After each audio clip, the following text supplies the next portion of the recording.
Bonjour à tous. La paracha que nous lisons cette semaine, celle de Tetzavé, constitue la suite logique de celle de la semaine dernière. Nous avions commencé dans Trouma à parler des offrandes que les Juifs ont faites pour la construction du sanctuaire, du Mishkan dans le désert. Nous avons vu comment ils ont fabriqué tout ce qui allait constituer ce sanctuaire. Et bien maintenant, les choses continuent. Il manque encore certains éléments dont nous n'avons pas vu la confection. Nous allons nous arrêter sur l'un d'entre eux. Tout à fait à la fin de notre paracha, nous voyons fabriquer la menorah, le chandelier à 7 branches. Alors ne l'oublions pas, ce chandelier était très particulier dans sa fabrication même.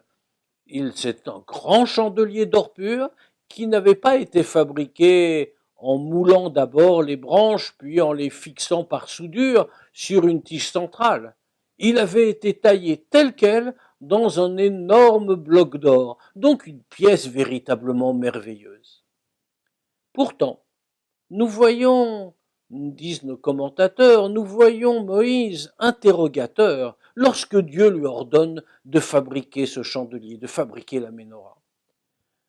Moïse est tellement interrogateur que Dieu finit par lui dire « Ne t'inquiète pas, tu n'auras qu'à jeter le bloc d'or dans le feu et la menorah se fera toute seule. » Alors c'est bien entendu une question au-delà du miracle.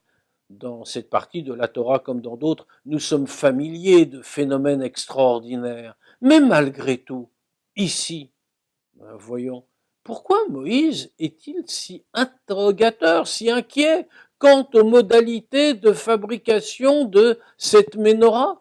Pourquoi cet élément-là plus que tous les autres? Dans le Mishkan, dans le sanctuaire, il y avait de très nombreux ustensiles, de très nombreuses choses à faire.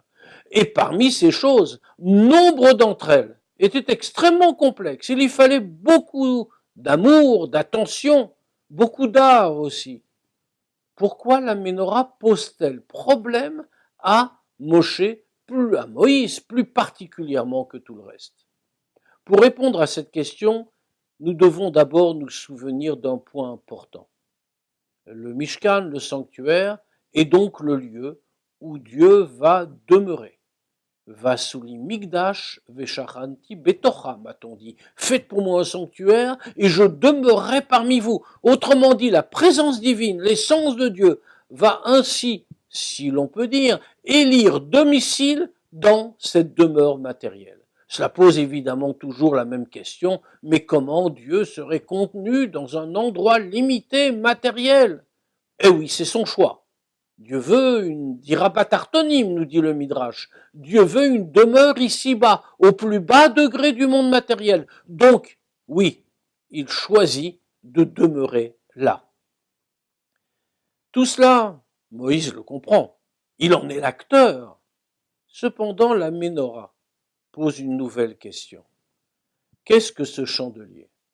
Bien entendu, ce chandelier n'était pas un simple dispositif d'éclairage pour l'intérieur du sanctuaire.